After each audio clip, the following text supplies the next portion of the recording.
추석 가족 모임에서 터진 한마디가 우리 가족을 완전히 무너뜨렸습니다. 형은 6억에 집까지? 그럼 형 혼자 20억 넘게 받은 거네요? 둘째 아들이 계산기를 두드리며 소리쳤습니다. 왜 형만 그렇게 많이 받아요? 우리는 뭐예요? 그리고 집까지 넘겨준 큰아들의 입에서 나온 충격적인 말. 솔직히 지긋지긋해. 매일 눈치 보이고 돈만 축내고.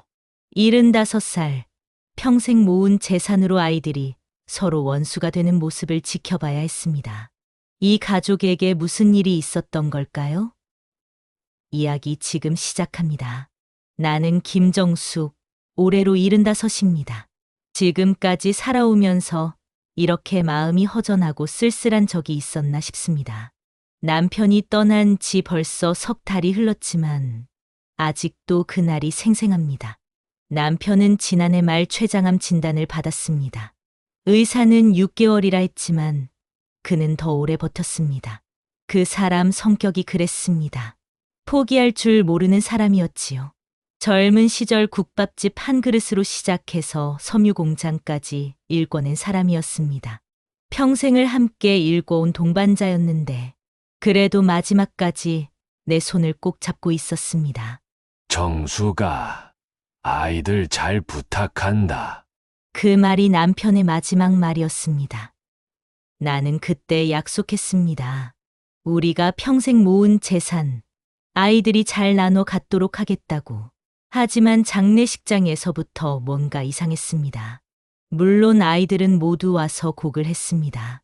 큰아들 민수는 상주로서 친척들을 맞았고, 둘째 준호는 장례 절차를 챙겼습니다. 은정이와 수진이도 조문객들을 잘 챙겼습니다. 겉보기에는 효자, 효녀들이었습니다. 그런데 장례 이틀째 밤, 아이들이 모여서 나누는 대화를 우연히 들었을 때 나는 얼어붙었습니다. 나는 잠시 화장실을 다녀오려다가 복도에서 그들의 목소리를 들었습니다. 형, 아버지 병원비가 얼마나 나갔어? 둘째 준호가 조용히 물었습니다. 나는 발걸음을 멈췄습니다. 5천 좀 넘게 나간 것 같은데. 어머니, 병원비는 어떻게 처리하셨어요? 민수가 나를 쳐다보며 물었습니다. 나는 그제야 그들이 내가 온 줄 모르고 있었다는 걸 깨달았습니다. 응, 전기예금 하나 깨서 냈다. 나는 담담히 대답했습니다. 그런데 그 순간 아이들의 표정에서 뭔가 다른 감정을 읽었습니다. 안도감이었습니다. 병원비가 아직 남아있는 재산에서 나왔다는 안도감. 그럼 아버지 통장에 있던 돈은? 이번엔 은정이가 끼어들었습니다. 나는 그 순간 깨달았습니다. 아이들이 궁금한 건 아버지에 대한 그리움이 아니라 돈이었습니다. 아버지가 얼마나 아파했는지, 마지막에 뭘 당부했는지는 관심이 없었습니다. 오직 재산이 얼마 남았고, 어떻게 나눌 것인지만 생각하고 있었습니다. 가슴이 답답했습니다. 남편이 세상을 떠난 지 이틀밖에 안 됐는데, 벌써 재산 계산을 하고 있다니. 엄마, 아버지가 생전에 재산 정리에 대해 말씀하신 적 있으세요? 수진이가 조심스럽게 물었습니다. 이혼한 후 친정에 들어와 있는 막내딸이었습니다. 아직 그런 생각할 여유가 없구나. 나는 짧게 답했습니다. 그때 첫째 며느리 영희가 한마디 했습니다.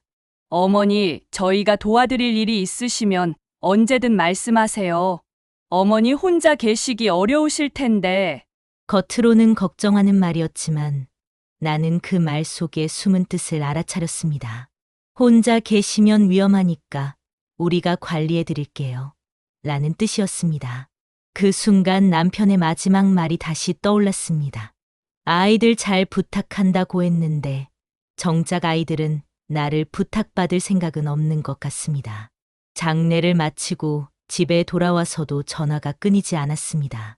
친척들, 지인들의 조문 전화였지만 아이들의 안부 인사에는 공통점이 있었습니다. 모두 마지막에 엄마, 혼자 계시지 마세요라는 말을 했습니다. 준호는 더 직접적이었습니다. 엄마, 아버지 사업체 정리는 어떻게 할 거예요? 혼자서는 어렵잖아요. 제가 도와드릴게요. 준호는 작년에 하던 건축자재 사업이 망해서 빚을 지고 있는 상황이었습니다. 아내 병원비까지 겹쳐서 늘 돈에 쪼들렸습니다. 은정이는 다른 방식으로 접근했습니다. 엄마, 요즘 보험 사기나 투자 사기가 많다던데 혹시 이상한 전화 오면 절대 받지 마세요. 그리고 중요한 일은 우리한테 꼭 상의하세요. 은정이 남편은 작은 인쇄소를 운영하고 있었는데 요즘 경기가 나빠서 사업이 부진했습니다. 전업주부인 은정이는 늘 생활비 걱정을 했습니다. 수진이는 아예 노골적이었습니다. 엄마, 아버지가 없으니까 이제 재산 관리 어떻게 할 건가요? 혼자서 하시기엔 너무 복잡할 텐데. 이혼 후 혼자 아이를 키우며 친정에 얹혀 사는 수진이에게는 절실한 문제였을 것입니다. 나는 그때 깨달았습니다. 아이들에게 나는 이미 관리받아야 할 대상이 되어버렸다는 걸. 남편이 살아있을 때는 감히 그런 말을 못했으면서 장례식이 끝나자마자 벌써 재산 이야기를 꺼내는 걸 보니 마음이 착잡했습니다. 그렇다고 아이들을 미워할 수는 없었습니다. 다들 자기 형편이 어려운 걸 알고 있었으니까. 하지만 그래도 아버지 장례식에서부터 그런 이야기를 한다는 게 남편이 살아있었다면 얼마나 서운해했을까. 그날 밤 혼자 남은 집에서 나는 남편의 유품을 정리하다가 그가 몰래 써둔 메모를 발견했습니다. 병상에서 떨리는 손으로 삐뚤삐뚤하게 쓴 글씨였습니다. 정수기가 혼자 남는 게 걱정이 된다. 그래도 우리 아이들이 있으니까 엄마를 잘 챙기겠지. 평생 모은 것 아이들한테 다 물려주고 편히 살았으면 좋겠다. 그 메모를 보는 순간 눈물이 쏟아졌습니다. 남편은 마지막까지 아이들을 믿고 있었구나. 나 역시 그때까지는 아이들이 나를 조금이라도 걱정해 준다고 생각했습니다. 하지만 며칠 후 큰아들 민수가 찾아와서 한 말을 듣고는 생각이 바뀌기 시작했습니다. 엄마, 이제 혼자 계시기 어려우실 테니까 저희 집에서 함께 사시는 게 어때요? 그리고 집이나 재산 관리도 제가 도와드릴게요. 어머니 연세를 생각하면. 민수는 큰아들답게 의젓하게 말했지만 그 말을 듣는 순간 나는 알았습니다. 이것이 시작이구나. 남편이 없으니까 이제 나를 관리하려 드는구나. 장례가 끝난 지 일주일도 안 되어서 벌어진 일들이었습니다. 남편을 떠나보낸 슬픔도 채 가시기 전에 나는 또 다른 현실과 마주해야 했습니다. 과연 내가 아이들에게 짐이 된 걸까? 아니면 아이들이 나를 짐으로 여기게 된 걸까? 그날 밤 나는 남편의 사진을 보며 혼자 중얼거렸습니다. 여보, 아이들이 나를 챙긴다는 게 이런 뜻이었어요? 사진 속 남편은 여전히 온화하게 미소 짓고 있었지만 대답은 해주지 않았습니다. 민수의 제안을 받아들인 건 한 달 뒤였습니다. 사실 혼자 지내는 게 무섭거나 외로워서가 아니었습니다. 75살이어도 아직 건강했고 집안일도 혼자서 충분히 할 수 있었습니다. 하지만 아이들이 계속 걱정된다고 하니까 그리고 한 번 더 아이들을 믿어보고 싶었습니다. 민수네는 아파트에 살고 있었는데 공간이 좁다며 우리 집으로 들어와서 같이 살자고 했습니다. 나는 그것도 좋다고 했습니다. 큰 집에 혼자 있기보다는 가족들과 함께 지내는 게 나을 것 같았습니다. 그런데 며느리 영희가 이상한 제안을 했습니다. 집 명의를 민수 앞으로 바꿔두는 게 어떻겠냐는 것이었습니다. 상속세가 많이 나온다는 이유였습니다. 제가 너무 무지했던 걸까요? 영희의 말이 일리가 있다고 생각했습니다. 어차피 큰아들이 노후를 책임져 주기로 했으니까 집 정도는 미리 넘겨줘도 된다고 생각했습니다. 민수도 거들었습니다.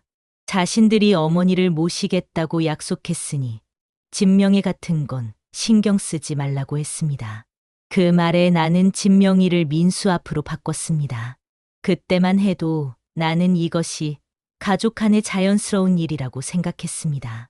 큰아들이 효자 노릇을 하려고 하는데 집명의 정도 바꿔주는 게 뭐 어려운 일이겠습니까? 처음 한 달은 그럭저럭 괜찮았습니다.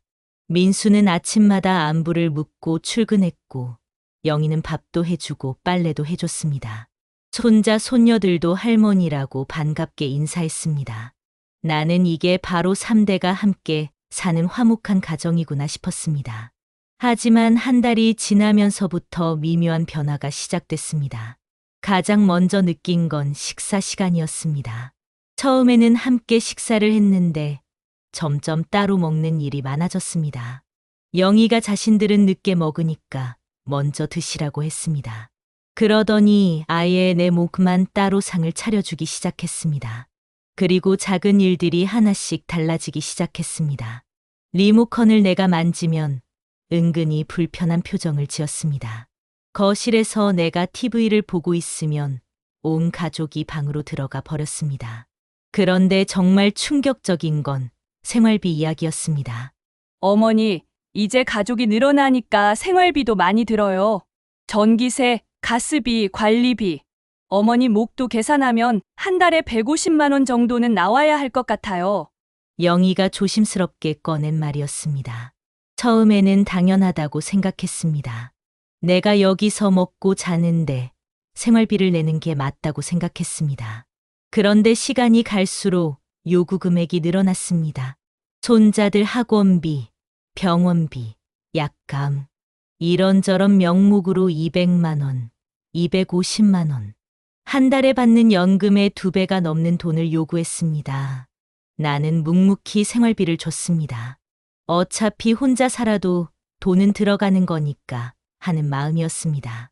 그런데 2달 후 민수가 더 큰 이야기를 꺼냈습니다. 엄마, 제가 투자할 기회가 생겼어요. 친구가 부동산 개발 사업을 하는데 수익률이 좋다고 해요. 3억 정도만 투자하면 1년 후에 5억은 받을 수 있대요. 그런 좋은 투자가 있다면 내가 알아서 해라. 그게 제가 지금 자금이 부족해서요. 어머니가 도와주시면 나중에 수익도 나누어 드릴게요. 나는 그때 의심이 들기 시작했습니다. 집도 받았으면서 왜 또 돈을 달라고 하는지 이해가 안 됐습니다. 하지만 민수의 설득은 계속됐습니다. 영희도 거들었습니다. 어차피 어머니 돈도 가만히 놔두면 인플레이션 때문에 가치가 떨어진다며 투자해서 불려놓는 게 좋다고 했습니다. 결국 나는 3억을 내줬습니다. 하지만 투자 서류나 계약서는 보여주지 않았습니다. 복잡한 거니까 자신이 알아서 처리하겠다고만 했습니다. 그리고 또 한 달 후, 이번에는 더 큰 돈이 필요하다고 했습니다. 아버지 친구분이 사업을 확장하는데 5억만 투자하면 2년 안에 10억은 받을 수 있다는 것이었습니다. 나는 이번에는 단호하게 거절했습니다. 민수야, 너무 큰 돈이다. 그리고 이전 투자는 어떻게 됐냐? 아직 진행 중이에요. 조금만 더 기다리시면. 그 대답을 듣는 순간 나는 뭔가 잘못됐다는 걸 확신했습니다. 하지만 더 충격적인 건 그 다음에 들은 대화였습니다. 밤늦게 화장실에 가려다가 우연히 민수 부부의 대화를 들었습니다. 여보, 어머니가 돈을 안 주시려고 하네. 어떡하지? 집은 이미 우리 명의니까 괜찮아. 그런데 계속 이렇게 사시면 우리도 힘들어. 맞아. 솔직히 어머니가 같이 사는 게 부담돼. 친구들도 못 부르겠고 애들도 할머니 눈치 보느라 불편해해. 그러게. 요양원 알아볼까? 좋은 데로. 그 말을 듣는 순간 나는 다리에 힘이 풀렸습니다. 집을 넘겨주고 생활비까지 주면서 함께 살고 있는데 이들에게 나는 그저 부담스러운 존재였던 것입니다. 그 다음 날부터 분위기가 더욱 차가워졌습니다. 영희는 내가 뭔가 부탁하려고 하면 먼저 바쁘다며 자리를 피했습니다. 손자들도 할머니 앞에서는 조용히 있다가 내가 방에 들어가면 시끄럽게 떠들었습니다. 민수는 여전히 겉으로는 효자 행세를 했지만 나와 대화하는 시간이 현저히 줄었습니다.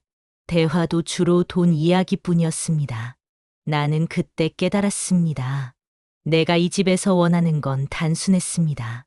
가족의 따뜻함, 손자들과의 정겨운 시간, 며느리와의 소소한 대화, 그런 것들이었습니다. 하지만 이들에게 나는 그저 돈을 대주는 현금 출금기 같은 존재였습니다.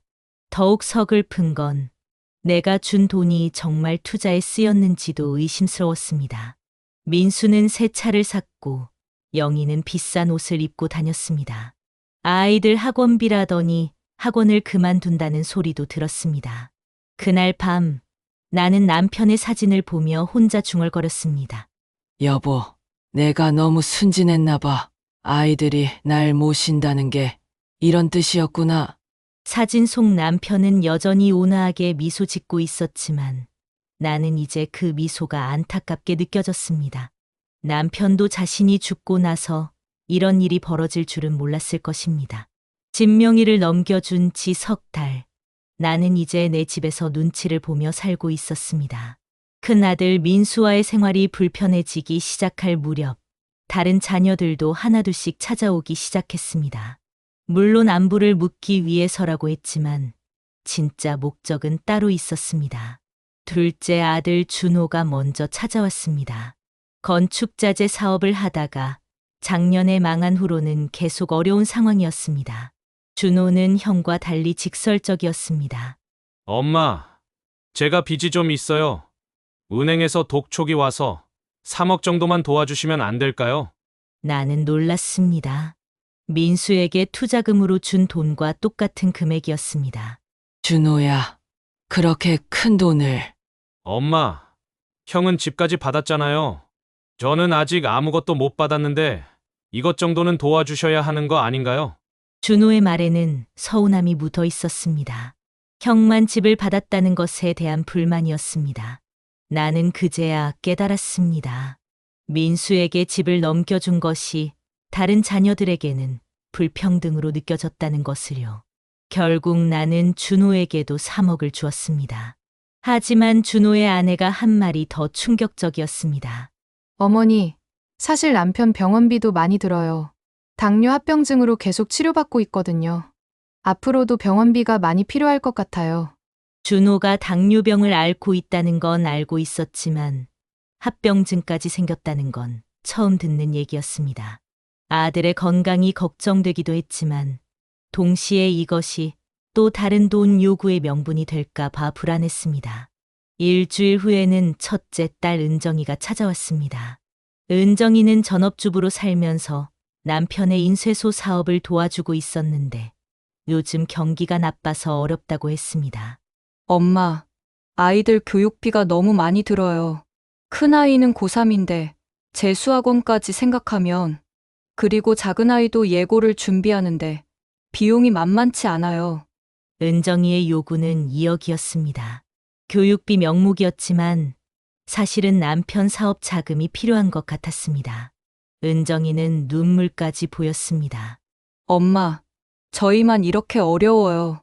오빠들은 엄마한테 도움받았는데 저는 언제까지 이렇게 살아야 하나요? 나는 또다시 마음이 약해졌습니다. 딸이 눈물을 보이는데 어떻게 외면할 수 있겠습니까? 결국 은정이에게도 돈을 주었습니다. 그런데 가장 충격적인 건 막내딸 수진이었습니다. 이혼 후 친정에 들어와 있는 수진이는 다른 접근 방식을 택했습니다. 엄마, 제가 카페를 차리려고 해요. 혼자 아이 키우면서 계속 집에만 있을 수는 없잖아요.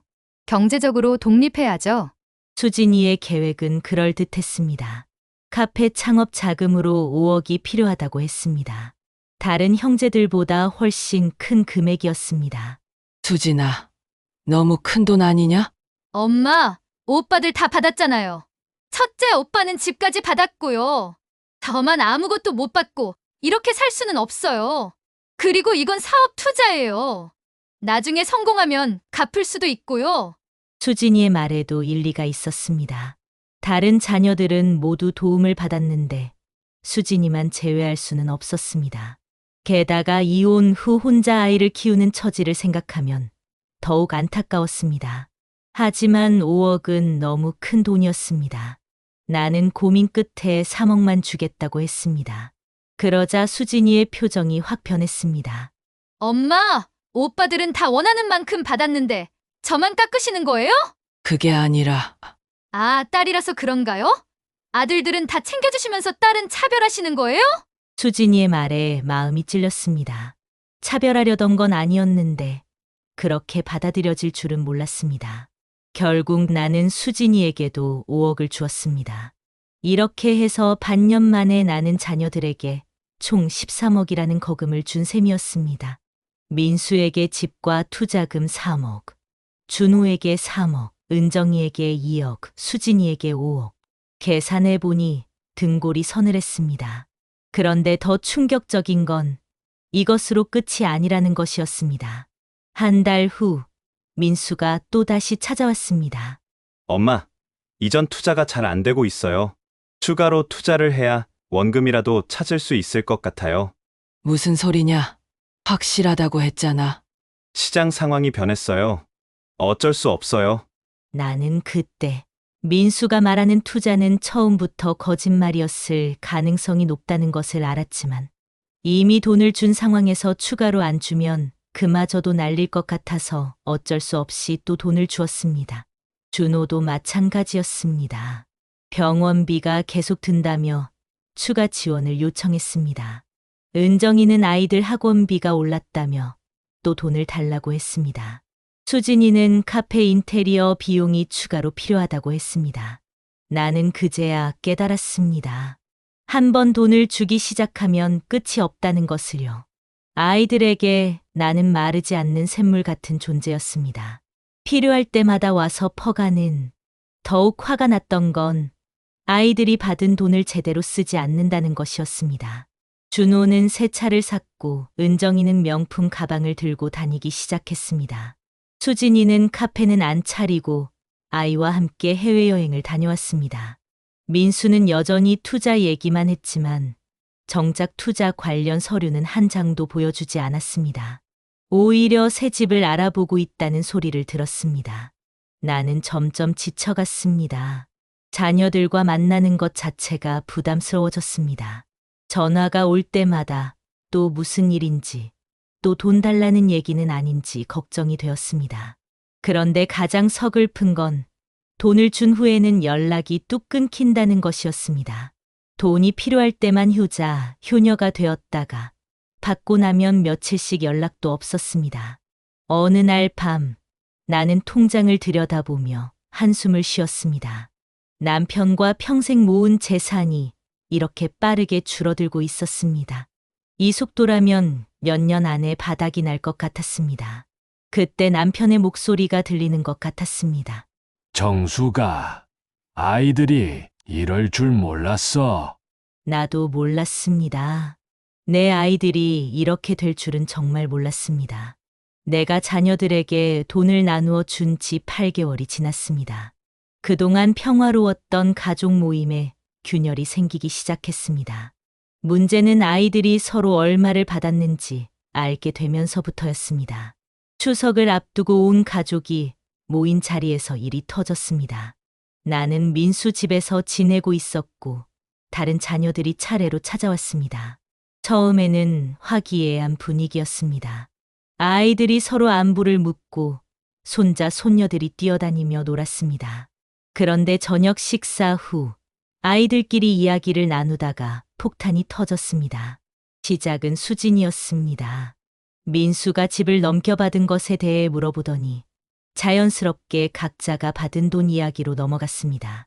은정이가 교육비 명목으로 2억, 준호가 빚 갚는다고 3억, 수진이가 카페 창업 자금으로 5억을 받았다는 게 공개되었습니다. 그리고 민수가 투자 명목으로 6억의 집까지 받았다는 것이 밝혀지자 분위기가 급변했습니다. 준호가 계산기를 두드리며 민수가 총 20억이 넘게 받았다고 소리쳤습니다. 은정이는 왜 오빠만 그렇게 많이 받느냐며 울먹였습니다. 수진이는 자신도 집값만큼 더 받아야 한다고 주장했습니다. 나는 그제야 깨달았습니다. 내가 각각 필요에 따라 준 돈이 이렇게 비교당할 줄은 몰랐습니다. 민수에게는 집과 투자금을, 다른 아이들에게는 각자의 사정에 맞게 준 것뿐인데 숫자로 계산하니 차이가 이렇게 클 줄은 몰랐습니다. 민수는 자신이 나를 모시고 있다며 변명했지만 수진이가 내가 월 300만 원씩 생활비를 주고 있다는 사실까지 알고 있다는 것을 폭로했습니다. 나는 그때 또 한 번 충격을 받았습니다. 아이들이 서로 얼마나 자세히 내 재정 상황을 파악하고 있는지 소름이 돋았습니다. 상황은 점점 악화되었습니다. 다른 형제들은 민수가 받은 만큼 자신들도 더 받아야 한다고 주장했습니다. 준호가 계산기를 두드리며 15억씩 3명이면 45억이라고 계산했습니다. 나는 그 순간 아이들이 내 재산 규모까지 계산하고 있다는 사실에 경악했습니다. 그리고 결정적인 순간이 왔습니다. 민수가 감정을 억제하지 못하고 폭발한 것입니다. 솔직히 지긋지긋해. 매일 눈치 보이고 친구들도 못 부르고 애들도 불편해하고 돈만 축내고. 그 말을 듣는 순간 나는 마음이 무너지는 것을 느꼈습니다. 집까지 주며 함께 살고 있는데 내가 그저 돈만 축내는 존재였다니. 수진이는 그럼 자기가 나를 모시겠다고 나섰고 준호는 민수가 나를 모시기 싫다면 집을 다시 내 명의로 돌려주라고 따졌습니다. 민수는 이미 명예 변경한 건 어떻게 돌려주냐며 발뺌했습니다. 변호사 알아볼게. 상속 관련해서. 수진이가 마지막에 던진 이 말이 결정타였습니다. 내 자식들이 서로 고소까지 하겠다는 것이었습니다. 나는 더 이상 견딜 수 없어서 모두 집에 가라고 했습니다. 하지만 자식들은 가면서도 서로 원망하는 말들을 쏟아냈습니다. 이 일이 끝나지 않았다는 둥, 형이 혼자만 빼먹는 건 용납 못한다는 둥. 그날 밤 나는 혼자 앉아서 울었습니다. 내 자식들이 서로를 원수로 여기게 만든 것이 바로 내 재산이었습니다. 남편과 내가 평생 모은 돈이 아이들을 괴물로 만들어버렸습니다. 그리고 그날 이후 형제들 사이의 전쟁이 본격적으로 시작되었습니다. 준호는 정말로 변호사를 만나서 상속 무효 소송을 준비한다고 했습니다. 은정이는 민수와 말도 안 한다며 가족 모임 참석을 거부했고 수진이는 온 동네에 민수가 어머니 재산을 혼자 가로챘다고 소문을 퍼뜨렸습니다. 민수는 민수대로 억울하다며 다른 형제들이 배은망덕하다고 화를 냈습니다. 자신이 나를 모시고 있는데 오히려 욕을 먹는다며 화풀이를 했고 그 화풀이는 고스란히 나에게 돌아왔습니다. 어머니 때문에 우리 가족이 다 망가졌어요. 영희가 한 말이었습니다. 이제는 며느리까지 나를 원망하고 있었습니다. 전화도 끊임없이 걸려왔습니다. 준호는 형이 집을 독차지한 것에 대해 어떻게 생각하냐고 물었고 은정이는 왜 자신만 적게 받았냐며 울먹였습니다. 수진이는 공평하게 다시 나누자고 계속 요구했습니다. 나는 그제야 내 아이들이 완전히 변해버렸다는 것을 알았습니다. 이들은 더 이상 내 자식이 아니라 재산을 놓고 싸우는 이해관계자들이었습니다. 그리고 내가 죽기만을 기다리는 상속자들이었습니다. 가장 슬픈 것은 그 누구도 내 마음을 걱정하지 않는다는 것이었습니다. 오직 돈과 재산만이 관심사였습니다. 그날 밤 나는 남편의 사진을 보며 중얼거렸습니다. 여보, 우리 아이들이 이렇게 될 줄 몰랐어. 이제 어떻게 해야 할까? 더 이상 물러날 곳도 믿을 자식도 없었습니다. 이제 나 혼자서 결정해야 할 때가 왔습니다. 형제들 간의 전쟁이 시작된 지 한 달이 지났습니다. 그 한 달 동안 나는 거의 잠을 이루지 못했습니다. 밤마다 뒤척이며 남편과 함께 읽어온 인생을 되돌아봤습니다. 젊은 시절 남편과 함께 국밥집을 시작했던 때가 떠올랐습니다. 새벽 4시에 일어나 국물을 우리고 밤늦게까지 설거지를 하던 그 시절. 손님 한 분이라도 더 오시라고 가게 앞을 쓸고 또 쓸던 그 시절. 손가락이 트고 허리가 아파도 견뎌냈습니다. 그때는 힘들어도 희망이 있었습니다. 아이들을 잘 키우고 더 나은 삶을 만들어 가겠다는 꿈이 있었습니다. 섬유 공장으로 사업을 키워가면서도 우리는 늘 아이들을 위해서라고 말했습니다. 아이들 교육비를 위해서, 아이들이 부끄럽지 않게 살 수 있도록 하기 위해서. 모든 고생이 아이들을 위한 것이었습니다. 남편은 늘 말했습니다. 정수가, 우리는 못 배웠지만 아이들은 다르게 키우자. 돈 걱정 안 하고 공부할 수 있게 해주자. 그런데 지금 그 아이들은 서로 얼마를 더 받을지 계산하고 변호사를 찾아다니며 고소를 준비하고 형제 간의 원수가 되어 싸우고 있습니다. 내가 죽기만을 기다리며 상속 계획을 세우고 있습니다. 어느 날 밤, 나는 남편의 유품 상자를 다시 열어봤습니다. 그 안에서 오래된 가족 사진을 발견했습니다. 아이들이 어릴 때 찍은 사진이었습니다. 민수는 중학생, 막내 수진이는 초등학생이었습니다. 그때 그 순수한 미소는 어디로 갔을까요? 언제부터 내 아이들이 돈만 보는 사람들이 되었을까요? 나는 깨달았습니다. 내가 아이들에게 물려주려던 것이 재산이 아니라 재앙이었다는 것을요. 내 돈이 아이들을 행복하게 만든 게 아니라 괴물로 만들어버렸습니다. 형제 간의 정을 갉아먹고 부모를 현금 출금기로 여기게 만들었습니다. 그래서 결심했습니다. 이 모든 것을 끝내기로 나는 조용히 변호사를 만났습니다. 남편이 생전에 거래하던 믿을 만한 분이었습니다. 그분께 내 상황을 모두 털어놓고 조언을 구했습니다. 처음에는 깜짝 놀라시더니 한참을 고민하시더군요. 어머님, 법적으로는 충분히 가능한 일입니다. 하지만 자녀분들이 받을 충격을 생각하면 변호사님, 저는 이미 마음을 정했습니다. 이대로 두면 제 아이들이 완전히 망가질 것 같아요. 변호사님도 결국 제 의지를 꺾을 수는 없었습니다. 우리는 함께 치밀한 계획을 세웠습니다. 민수에게 준 집의 조건부 계약을 확인하고 나머지 재산을 기부할 수 있는 방법들을 검토했습니다. 모든 준비를 마친 후 나는 아이들을 불러 모았습니다. 다들 모이라고 해라. 중요한 얘기가 있다. 한 주 후 민수 집 거실에 내 자녀가 모두 모였습니다. 한 달 만에 보는 모습들이었는데 분위기가 살벌했습니다. 서로 눈도 제대로 마주치지 않았습니다. 준호와 민수는 아이의 등을 돌리고 앉았고 은정이는 계속 한숨만 쉬었습니다. 수진이는 노트를 들고 와서 뭔가 적을 준비를 하고 있었습니다. 나는 미리 준비해둔 서류들을 테이블 위에 놓고 차분히 입을 열었습니다. 너희들이 한 달 동안 싸우는 모습을 지켜봤다. 변호사도 만나고 서로 고소할 준비도 하고 있다는 소리도 들었다.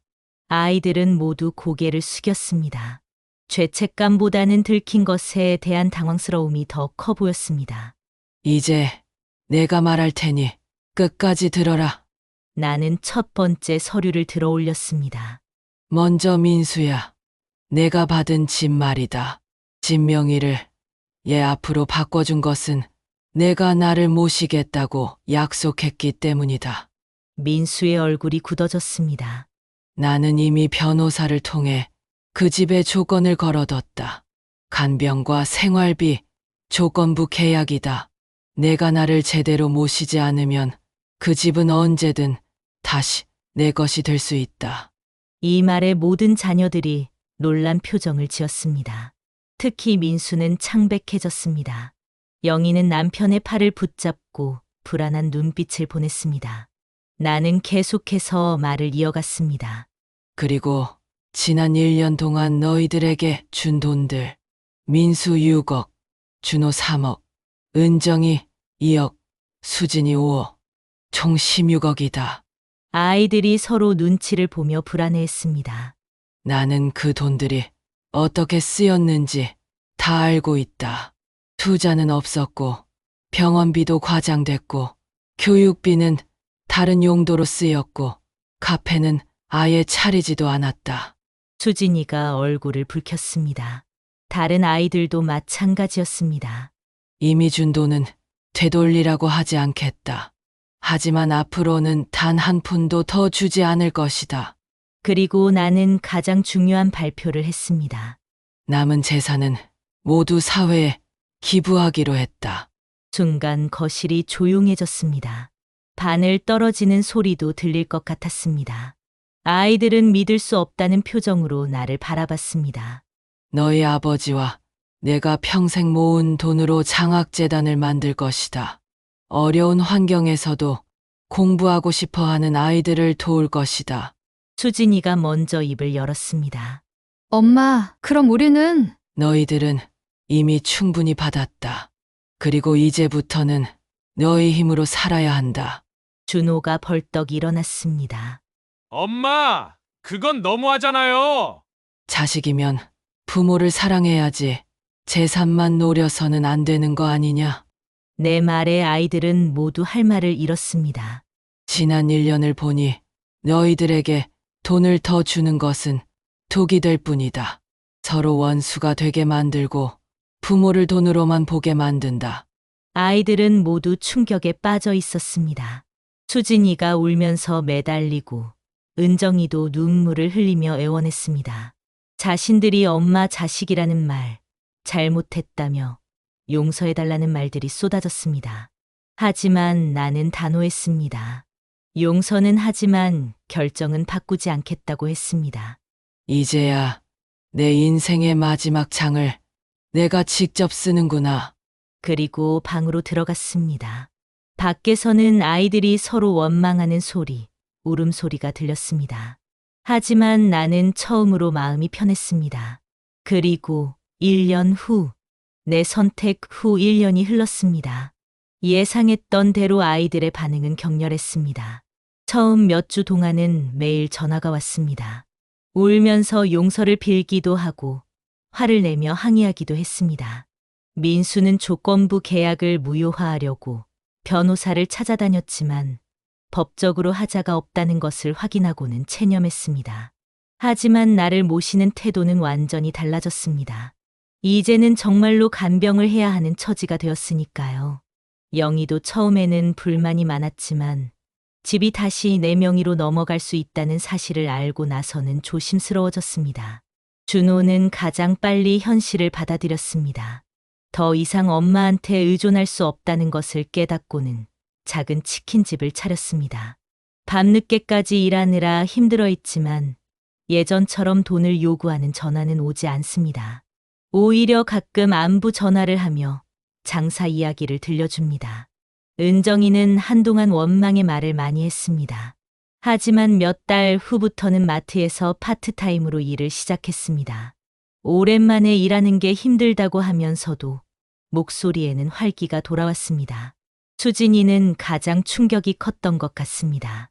한동안 연락도 끊었다가 반년 후에 작은 식당에서 서빙을 하고 있다고 했습니다.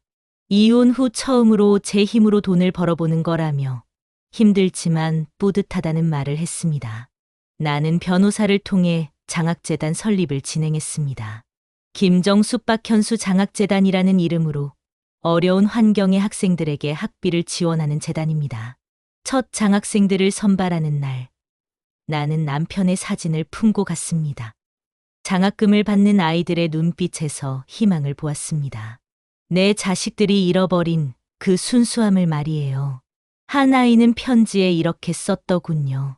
할머니 덕분에 꿈을 포기하지 않을 수 있었습니다. 나중에 성공하면 저도 어려운 후배들을 도울 거예요. 그 편지를 읽으며 나는 확신했습니다. 내 선택이 옳았다는 것을. 가장 큰 변화는 가족 관계였습니다. 돈 이야기가 사라지니까 오히려 대화가 늘어났습니다. 준호는 가끔 직접 만든 치킨을 가져다 줍니다. 은정이는 손자, 손녀들의 학교 이야기를 들려줍니다. 수진이는 식당에서 있었던 재미있는 일들을 이야기해 줍니다. 남편의 사진을 보며 나는 미소를 지었습니다. 여보, 이제야 우리 돈이 진짜 의미 있게 쓰이고 있어. 그리고 아이들도 자기 힘으로 살아가고 있어. 76이 된 지금 나는 처음으로 진정한 평안을 느낍니다. 내가 정한 길이었고 내가 원하는 마지막이었습니다. 그리고 무엇보다 이제야 내 인생의 마지막 장을 내가 직접 쓰고 있다는 뿌듯함이 있습니다.